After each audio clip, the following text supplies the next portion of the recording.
জয়গুরু, সকলকে রানন্দিত জয়গুরু পরম দয়াল শ্রী শ্রী ঠাকুরের রাতুল চরণে প্রণাম নিবেদন করে প্রত্যেকের মঙ্গল কামনা করে আলোচনা শুরু করছি।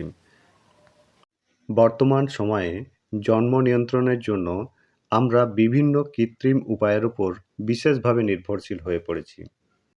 কিন্তু আজকের আলোচনায় আপনারা জেনে যাবেন পরম দয়াল শ্রী শ্রী ঠাকুর এই বিষয়ে ঠিক কী বলতে চেয়েছিলেন। এই চ্যানেলের মধ্য দিয়ে যা যা কিছু আপনাদের সামনে পরিবেশন করা হয় তা শ্রী শ্রী ঠাকুরের বিভিন্ন গ্রন্থ হতে কোনো রকমভাবে বিকৃত না করে তিনি ঠিক যা বলেছিলেন সেটাই আপনাদের সামনে পরিবেশন করা হয়।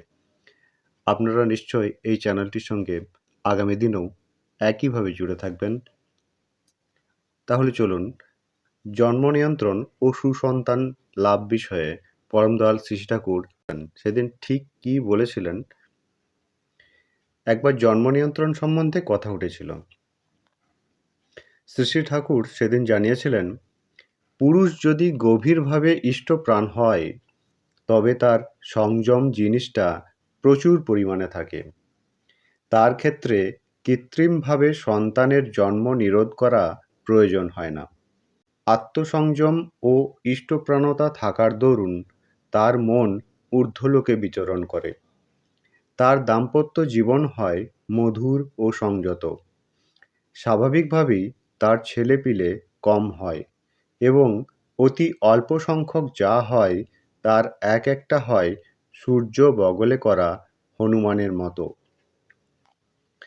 যারা কৃত্রিমভাবে জন্ম নিয়ন্ত্রণ করে শিষ্ণোদর পরায়ণতা তাদের জীবনের নিয়ামক প্রবৃত্তি হয়ে দাঁড়ায়। তাই তাদের সন্তানও নিম্নমুখী মন ও প্রবৃত্তি নিয়ে জন্মায়।